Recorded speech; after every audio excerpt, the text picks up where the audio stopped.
नमस्कार। सनातन धर्म भारतीय संस्कृति और आध्यात्मिक चेतना को जन जन तक पहुंचाने के उद्देश्य से आर्यावर्त सेवा न्यास की ओर से 23 जनवरी से 30 जनवरी तक एक भव्य सनातन सम्मेलन का आयोजन किया जा रहा है, जो कि नारनौल निजामपुर रोड पर श्री श्याम मंदिर धाम चौरासी में किया जाएगा, जिसमें कि 23 जनवरी को विशाल शोभा यात्रा का आयोजन होगा और 24 जनवरी से 30 जनवरी तक चलने वाली श्री राम कथा का गुणगान जगत गुरु स्वामी श्री राम भद्राचार्य जी द्वारा अपने श्रीमुख से किया जाएगा। आइए पूरे कार्यक्रम की जानकारी महाराज श्री से लेते हैं। जय श्री श्याम सभी को। माँ सहस्त्र चंडी यज्ञ होने जा रहा है और हरियाणा में शायद पहली बार हो रहा है इतना बड़ा ये महायज्ञ। और राम कथा हो रही है, राम भद्राचार्य जी आ रहे चित्रकूट से, अपने श्रीमुख से राम कथा करेंगे यहाँ। ये 23 जनवरी 2026 से चमत्कारी बालाजी से लेकर यहाँ अमरपुर चौरासी धाम तक कलश यात्रा होगी और 24 तारीख से यहाँ महायज्ञ और राम कथा स्टार्ट हो जाएगी, जो 30 जनवरी तक चलेगी। देखो जी, देश विदेश से बहुत संत लोग आ रहे हैं और बड़े बड़े मंडलेश्वर आ रहे हैं, जो शायद ही कभी हमने देखे होंगे और उनको दर्शन मिले होंगे। उनके यही दर्शन करने को मिलेंगे सभी को। और जा धर्म प्रेमी पहुँचकर यहाँ दर्शनों का लाभ लें, उनके विचार सुने, कथा सुने। महाराज श्री आएंगे, उनकी रहने की व्यवस्था कहाँ होगी? कुछ तो व्यवस्था यहाँ चौरासी धाम पे की गई है, कुछ व्यवस्था मतलब नारनौल में उनके प्रेमी लोग हैं, उनके सेवक हैं, वो अपने निज स्थान पे कर रहे हैं उनका रहने का स्थान। आर्यव्रत सेवा न्यास है जी, इसका विशेष सहयोग है। बाकी सभी लोग सभी जितने भी ये इनकी टीम वगैरह हैं, धार्मिक संस्थाएं सभी जुड़ी हुई हैं। इस तरह की कथा मतलब पहले भी हुई है यहाँ पे? ना पहले का जागरण हुआ, यहाँ काफ़ी जागरण हुए हैं। काफ़ी बड़े बड़े जागरण हुए हैं। कथा इतने इस स्तर पर पहली बार हो रही है। उत्तरी भारत की सबसे विशाल। मैं नितिन संघी, आर्यवर्त सेवा न्यास से। कथा के साथ हवन 151 कुंडीय हवन होने जा रहा है जी। 23 जनवरी 2026 को विशाल शोभा यात्रा होने जा रही है जी। उसके साथ में 24 जनवरी से 30 जनवरी तक कथा राम कथा होने जा रही है जी। शोभा यात्रा के बारे में बताया आपने, ये कहाँ से कहाँ तक होगी? शोभा यात्रा नारनौल हुड्डा चमत्कारी बालाजी से चलकर और श्री श्याम मंदिर चौरासी धाम यहाँ तक आएगी जी। हम पीछे देख पा रहे हैं काफ़ी एरिया जो है कवर कर रखा है, क्या कुछ है उसके बारे में थोड़ी जानकारी? ये जो आप पीछे देख पा रहे हैं, ये 151 कुंडीय जो हवन होने जा रहे हैं, ये यज्ञशाला का शतचंडी शतचंडी जो हवन होने जा रहे हैं, ये उसका यज्ञशाला है जी। ये यज्ञशाला है। हाँ जी। 151 कुंड तैयार किए गए हैं। 151 कुंड तैयार करे गए हैं जी, बंगाल के और यूपी के कारीगरों द्वारा। इसका ये निर्मित है, अभी निर्माणाधीन है, अभी इसका काम चल रहा है जी। काफ़ी समय हो गया लगता है काम चलते हुए? हाँ जी, काफ़ी समय हो गया है जी। पहले से ही तैयारी चल रही है? जी जी। अच्छा, ये कुंड अलग अलग टाइप के दिख रहे हैं जी। ये गोलाकार है, वो त्रिभुज टाइप के है, ये अलग अलग किस तरह से हैं, क्या कुछ है वो थोड़ा बताओ। ये कुंड जो यज्ञ का एक रूप होता है, उस हिसाब से इन कुंडों को जो डिज़ाइन किया गया है जी। इस जैसे कि यज्ञ होगा यहाँ पे जी, तो कौन कौन हिस्सा ले सकते हैं इस? यज्ञशाला में सबके लिए खुला आमंत्रण है। अच्छा। कोई भी अपना यजमान बन सकता है। यजमान बनने के लिए कुछ शर्तें हैं, जो धोती हैं धोती पहननी पड़ेगी, ऊपर जो है वो पहनना पड़ेगा। तो उस हिसाब से जो भी उसको फॉलो करता है, कोई भी यजमान यज्ञ के अंदर बन सकता है, कोई भी आहुति दे सकता है। कोई रजिस्ट्रेशन या कुछ और होता होगा? रजिस्ट्रेशन के लिए जो कथा पंडाल का रजिस्ट्रेशन है, उसके लिए रजिस्ट्रेशन प्रोसेस स्टार्ट करा हुआ है। वो पूरे कार्यक्रम को, पूरे उत्सव को अच्छे से सुचारू रूप से सुंदर व्यवस्थाओं में ढालने के लिए सबके लिए रजिस्ट्रेशन प्रोसेस है। सब अपने लिंक पे जाके रजिस्टर कराएंगे। मंदिर के ऊपर भी रजिस्ट्रेशन काउंटर लगे हुए लगभग 2 महीने हो गए हैं।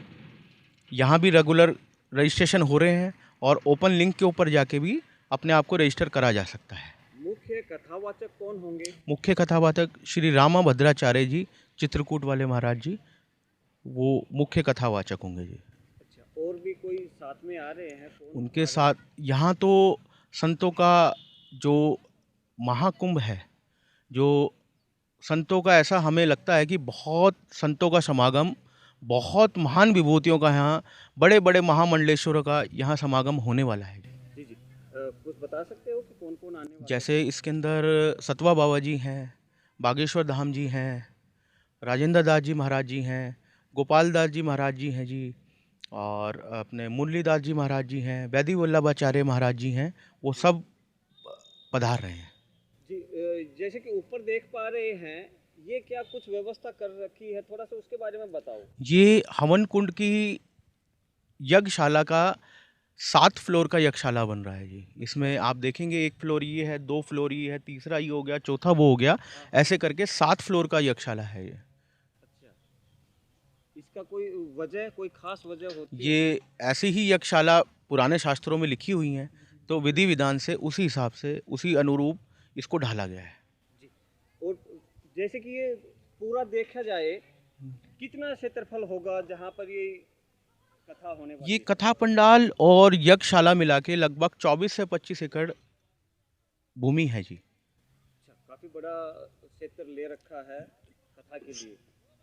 अच्छा, काफी लोग आने वाले हैं कथा में। जी सुरक्षा व्यवस्था की बात की जाए तो क्या कुछ व्यवस्था कर कि जी, रखी है आप लोगों ने? सुरक्षा के मापदंड को ध्यान में रखते हुए जो जो मापदंड हमें ज्ञान है, बाकी पुलिस प्रशासन का पूरा सहयोग हमें कदम दर कदम मिलता रहा है और मिलता रहेगा।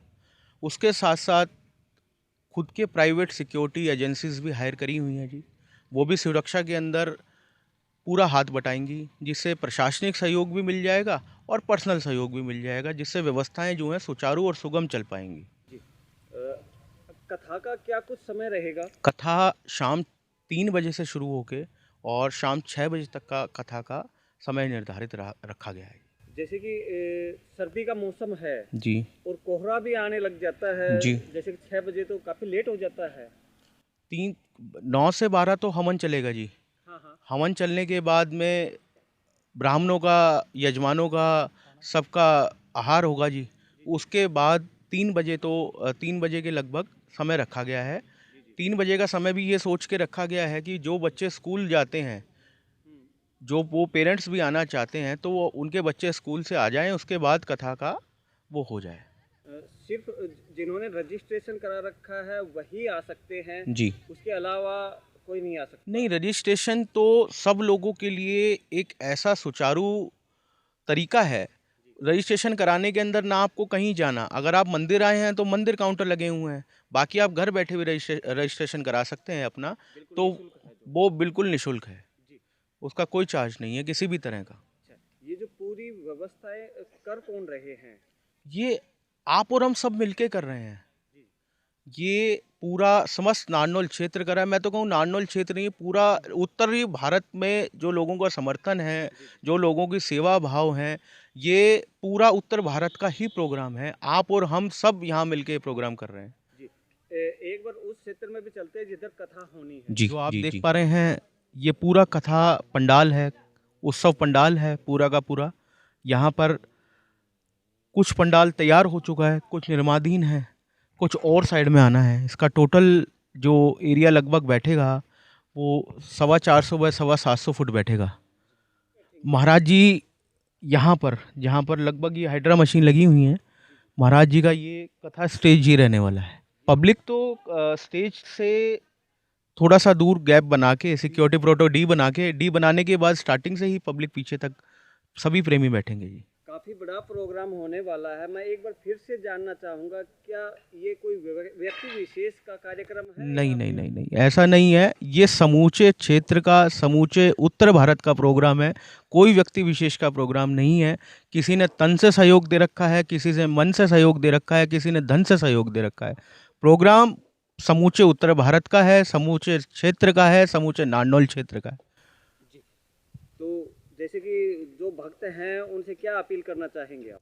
भक्त से सिर्फ यही अपील करना चाहेंगे, एक तो कूड़ा कचरा ना फैलाएं, दूसरा व्यवस्थाओं को सपोर्ट करें, जो व्यवस्थाएं हैं उनको सपोर्ट करें, सुरक्षा नियमों का पालन करें और कूड़ा कचरा ना करें।